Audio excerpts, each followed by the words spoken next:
Hello guys! Welcome back to my channel. Okay, and awa po ng Diyos, meron na naman po tayong panibagong vlog. But before I start guys, please don't forget to hit the subscribe button kung hindi pa po kayo subscriber.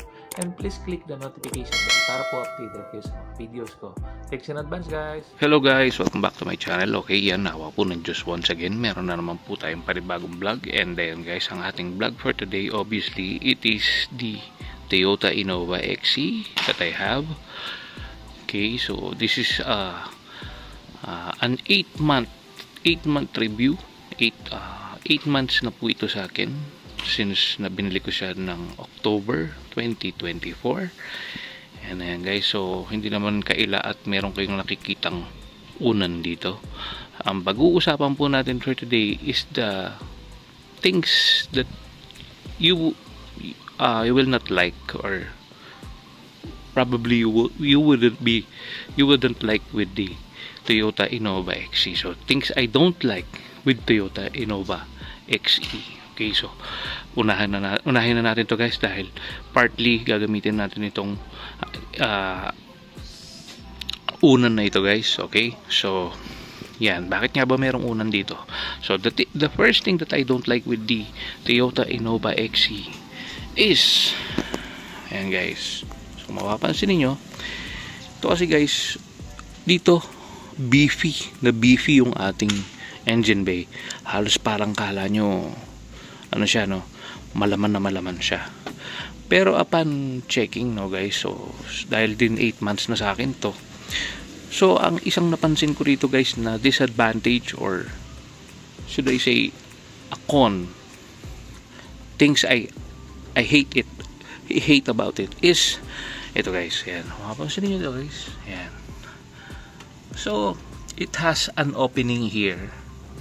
Okay, so tendency kasi guys, ito pwede itong pamugaran ng pusa, ng kung ano man na mapadaan sa inyong ilalim ng sa inyong garage, na pwedeng pamahayan nila.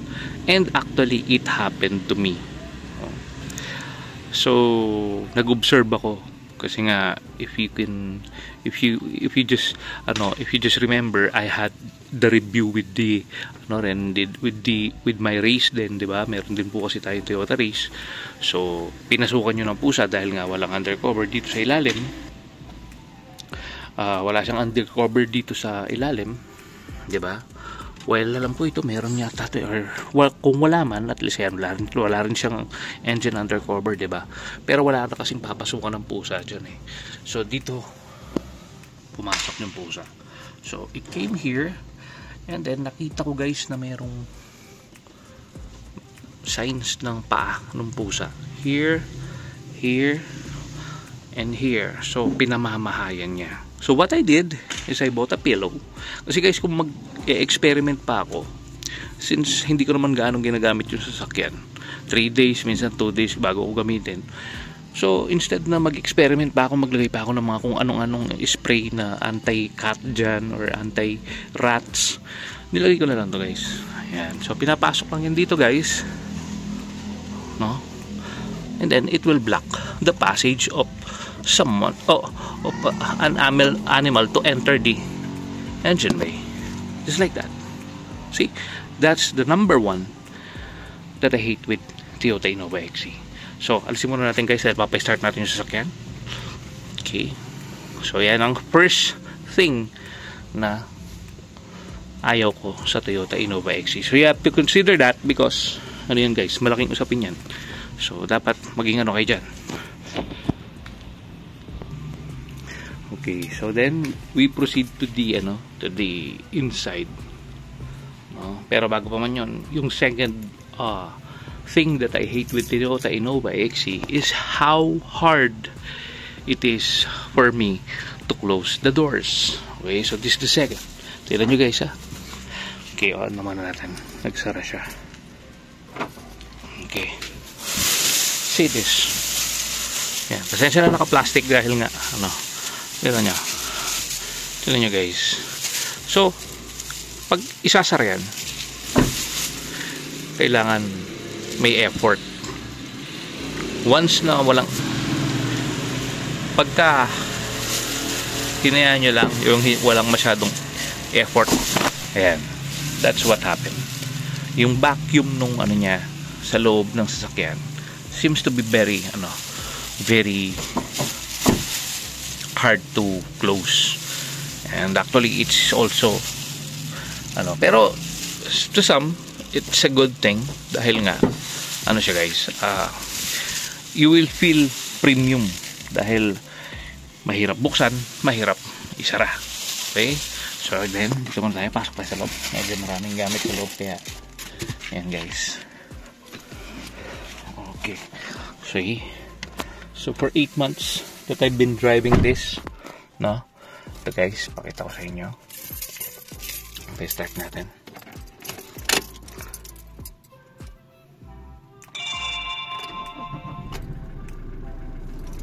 Okay. So, yan guys, ilan ba yung naitakbo ko na? 4,494 kilometers. That's for 8 months of ownership nitong ating Toyota Innova XE. So, ayan. So, the third thing that I hate with Toyota Innova XE is this one guys. Ito. Okay. Medyo may bigat to guys, no? Hindi natin to maiikot ng ayan guys, ng isang daliri. Unlike other cars na like for example yung race ko, maano yun guys, sobrang gaan nun na kahit isang daliri naiikot mo yung manubela nun. However, kasi nga reasonable naman yun guys kasi nga hydraulic pa ito, hindi pa ito EPS. What does EPS means? EPS means electronic power steering, while this one is fluid type pa, hydraulic pa siya. So do not expect for a very easy maneuvering sa ating manubela. Do not expect, pero magaan naman, light naman siya. Pero kung kunyari meron kayong sasakyan na electronic power steering, do not expect to be closer na ganyan kagaan, no? Unless yung sasakyan nyo before is hydraulic din. So, doon possible na pa kayo, na halos same lang yung bigat niya kumpara doon sa hydraulic ninyong sasakyan. Okay? So, ano pa ba ang maiisip ko? Actually, sa totoo lang, I had what do you call that? I had a hard time thinking of negative things with Toyota Innova XE. Kasi nga wala rin talaga akong mahanap guys na issue or yung alam nyo yun, yung major issue. So yun again, so siguro yung fourth guys is yung pagsara naman doon sa likod na pinto, no? Yung pagsara sa pinto sa likod, you need to make an effort pa. So kung ikaw babae ka guys, kung kunyari babae kayo, you've been driving this, lalo siyempre Innova XE is automatic siya. So kung babae kayo and you had this car, medyo magi-struggle kayo sa pagsara dun sa likod. But the good thing is, hanggat hindi nyo nasasara ng mabuti yung ating likuran na pinto, hindi po hihinto yung warning doon sa ating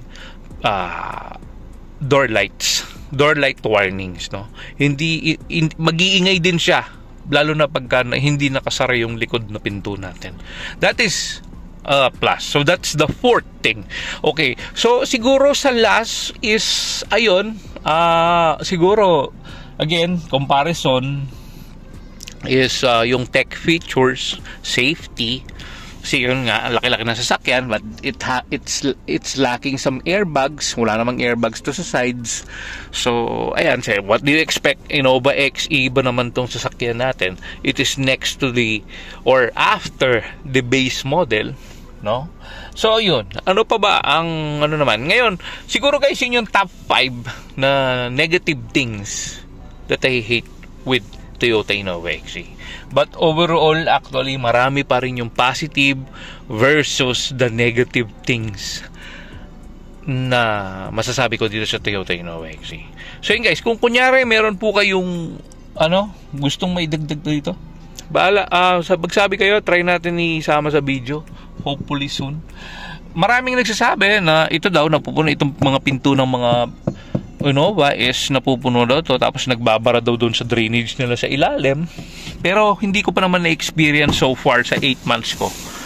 Siguro nag-iipon pa lang siya ng dumi, no? Ayan guys, oh. Ito yung doon sa pinto niya, ito yung drain. Meron drain dito yan guys. Ayan, basta dyan, hanapin nyo lang dyan. May drain ng tubig dyan. So yun, nagbabara daw yun. Tendency, nagkakaroon ng ipon ng tubig dito sa loob. So yan, that's another thing to check kung in the future, di ba? And then yun nga, yung mga sinasabi nila na alternator issue, yung bearing daw, it's again another thing to check in the future, which is tinitingnan ko nga guys kung mangyayari din sa akin yon, kasi nga I have not experienced that with my 4,494 kilometers drive.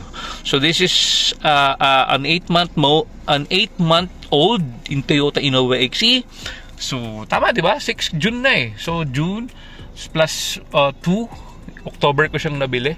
So 8 months na talaga siya, going 9 months na siya this July 2025. But then again, dahil nga nabili ko ito ng end of the 2024, 2025 model na po ang ating Toyota Innova XE, dahil nga halos nagkakaubusan dahil nga po mabenta ang ating Toyota Innova XE. So yun, sa ano naman guys, sa space na ko guys, maluwag na maluwag to. Sabi ko nga sa inyo guys, kung bumibili kayo ng Fortuner, hindi, alam nyo kung nabili nyo to, mas pipiliin nyo ang Innova sa Fortuner. Siguro ang lamang lang talaga ng Fortuner is medyo mas presentable at mas pogi siya sa Innova. Pero dito guys, dito makikita nyo dito sa ating windshield, yung layo ng windshield. Pag sumakay kayo ng Fortuner at ng Innova guys, mararamdaman nyo yung premium ng Innova versus sa Fortuner. Yung Fortuner kasi guys, makipot yung windshield niya. No, napakakipot niyan. You will feel na parang ano ka lang, parang base model lang yung sasakyan mo or something na budget meal type of vehicle pagka Fortuner ang sinakyan mo. Try nyo man guys, hindi ko inaano peace po sa inyong mga Fortuner owners, pero I feel premium with the windshield, space, and guys, comfort ng ating Innova. Malayong malayo yung comfort ng Innova sa Fortuner. Alam yan ng bawat Innova owner.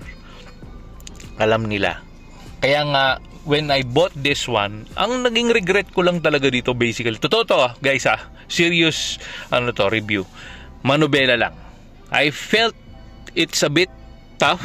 So if my wife will drive it, parang medyo struggle siya. Magi-struggle siya. So yun lang yung naano ko. So siguro hopefully ang next video natin naman is yung positive side of the Toyota Innova XE. So kung nagbabalak kayong bumili nito guys, ayun guys, kung marami pang available sa mga kasang malapit sa inyo, bumili na kayo guys kasi no regrets to. So 1.380 something to, yung brand new price nito. Makakakuha pa kayo ng discount, lalo na kung cash ninyong bibilin, or kahit loan or financing. Alam ko magbibigay pa rin sila ng freebies, discount. Mahanap lang kayo ng best agent ninyo, no? No regrets. Yung power nito guys, yung engine, nako, ako na nagsasabi sa inyo, napaka powerful. Hindi naman siya yung pang racing na type of na makina, kasi nga siya, controlled by the ECU siya. Hindi natin siya maisasagad to the max na pabilisan. But I guarantee you guys, it's so powerful. Na try ko na to ng puno kami sa likuran, almost 9 persons, 3, 6 dito nga sa gitna, minsan nag-apat pa, although maliliit lang yung mga katawan ng mga yon. Then 3 sa likod, then 2 dito sa harap. Total of 9 passengers. Tapos ginamit namin siya sa uphill, yung paakyat sa Baguio, sa Baguio City, sa Tagaytay. Nako guys, para ka lang naglalaro ng bump car sa sobrang lakas niyang humatak. Ayan. So ayun, mahaba na yung video natin guys. So for now, that's the 5 things I hate with Toyota Innova XE. So see you sa next vlog ko. Thanks for watching. Keep safe everyone. Thanks be to God. Bye for now. Bye.